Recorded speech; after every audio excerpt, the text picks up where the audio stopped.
What's up, everyone? This is Little Wren here at DragonCon. This is Sunday, and we're here with Jason Bohannon, who is the co-founder and creator of Girls of the Con Calendar. How are you today? Good. How are you, Wren? It's good to be here. You know, we know each other, and you do a really, really great production. So, tell everyone about how Girls of the Con kind of got started and what you guys do.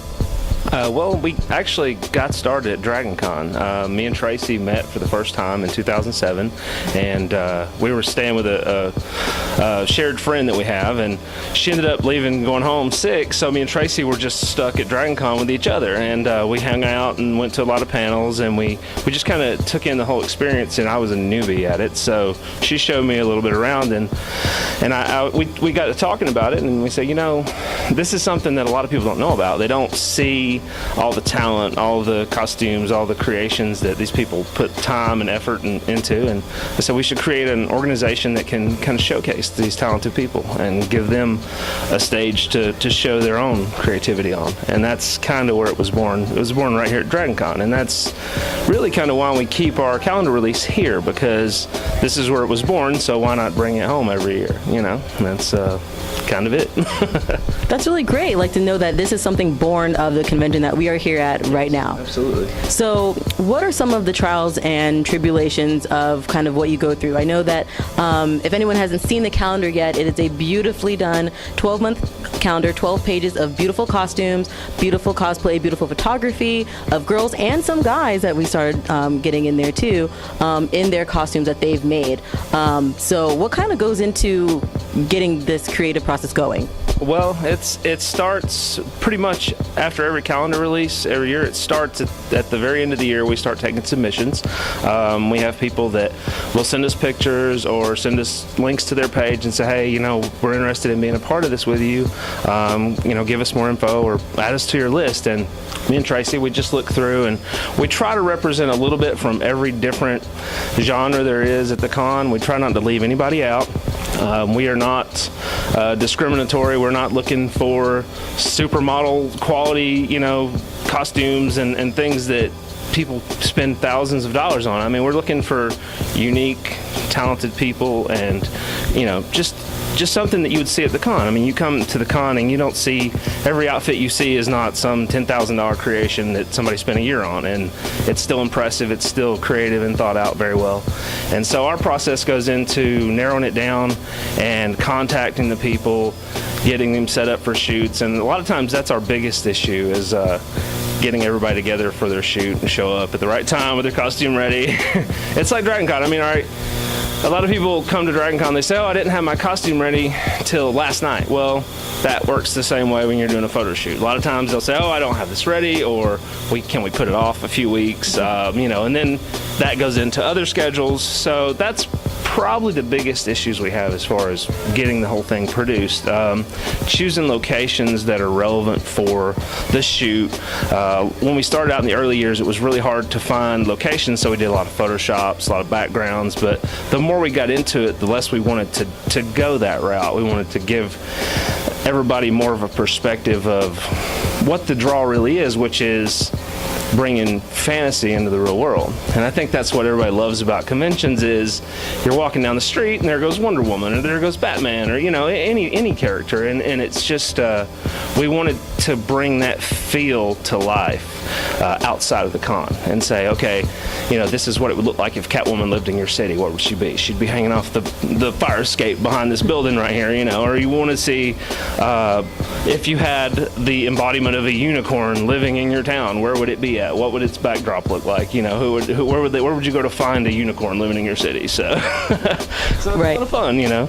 Yeah, and I mean, it's great that you can do a lot of the things that you do outside of DragonCon. Right. A lot of people they think that their costumes are constricted to just a convention. Right. But you've obviously shown that you can go and find places at someone's house or at this, you know, on a roof or at some really great location. What do you think is the best location that you've ever shot at? Oh man, that's hard.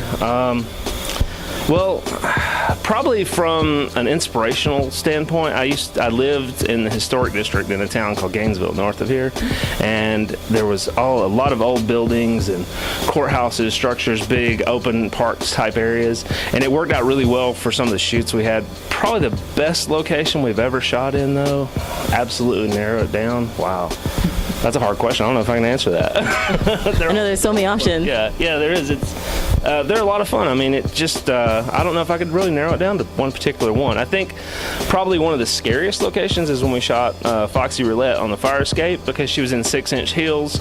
She crawled out onto a fire escape ladder that was over 100 years old and was 4 stories off the ground, and I ran up to the 5th floor to lean over and take photos, and that actually ended up in the 2014 calendar.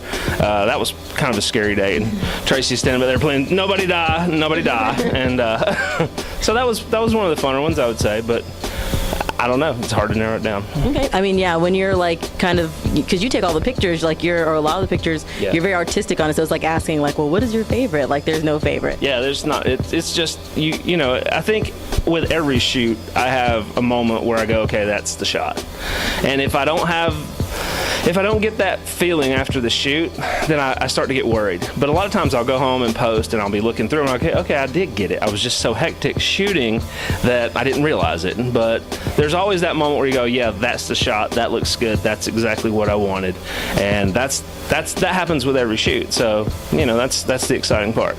Okay. So 2014 marks 2015 marks your 5th anniversary calendar, which is great because 5 and 5. So they have a lot of girls who have been in previous calendars, a couple of new ones as well. So what do you see for the future of Girls of the Con magazine? What do you see for the future of Girls of the Con calendar? Well, you know, we've actually, with the 5th anniversary calendar, which features girls from the previous 5 calendars, we made it into a 2016 calendar. So technically we're going to debut that one again next year as far as for the 2016 calendar, the coming calendar. But what we're actually looking to do, and me and Tracy are in discussions about this, is probably the first anybody will really hear of it other than between us, is we're looking to do more of an art style, almost like a coffee table book. Because when I do these shoots, I get so many great shots, but with a calendar, you're limited to like 1 or 2, 3 at the most for each month. Well, I have one shoot, I had like 130 shots that I really liked. It looked great. And we want to find a way to publish a lot of these shots that have never been published from the shoot, stuff that did not make the calendar, but is just as, or maybe even higher quality.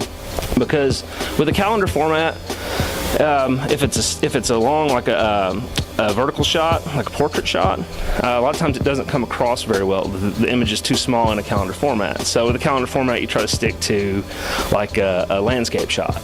It gives you more of the layout. Well, a lot of the shots we have that are really great, I mean, something you'd want to print and hang on your wall, would not really work in a calendar format. So we're looking to print some of our images from all the years and have a large book come out that has, it just covers the whole gamut of what we've done from beginning to end right now. So. Wow, that would be amazing to get. I mean, so you don't get girls just every month, one girl a month. You can have your girls on a coffee table all the time, beautiful cosplays. Like I said, you also have some, just touch briefly, like you do have a couple of male cosplayers that you feature.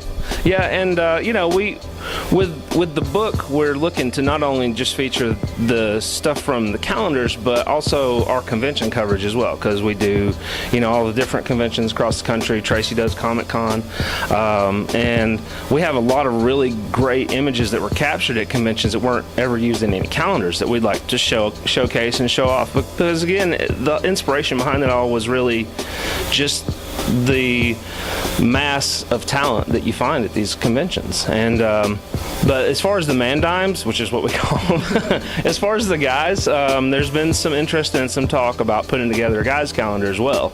And we're actually talking to a few local photographers about helping us out with that, because we may be relocating out of Atlanta next year to Florida to more hit that con scene.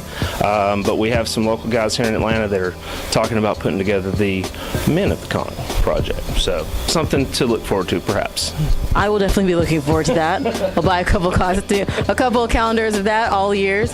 But that's great. I mean, it's great to talk to you guys. I've been a fan, and you know, if anyone hasn't seen, I've been in one of the calendars, but it's not as important because there's so many other beautiful girls and guys, like I said, that have made this. You know, you and Tracy behind it have made it look wonderful and have done a great job of making this organization come together. So, you know, we're really excited to talk to the creators behind Girls of the Con. Where can they go go to get more information? Well, a lot of people use our Facebook, which is just Girls of the Con, facebook.com/Girls of the Con.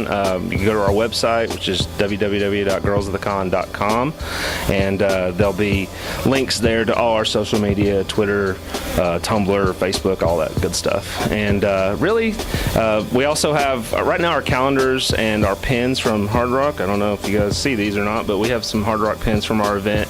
We have those on a website called GOTC 5 Year, which was for our celebration. You can still pick those up there if you'd like. And really just types into Google, we'll pop up. All right, so definitely, like, we're going to have people definitely checking you guys out. Support the craft, support this calendar, support these people, these cosplayers, everything that goes behind this. So we've had a great time talking to you today, Jason, and thank you so much. I hope you enjoyed the rest of your convention. I love Tekken. Tekken is one of my favorite fighting games, and oh my god, Steve Fox all day long. I will beat anybody with Steve Fox. Character down to a T, and you wear that to a convention and you work it. You want a hot body? You want a Bugatti? You want a Maserati? You better work, bitch.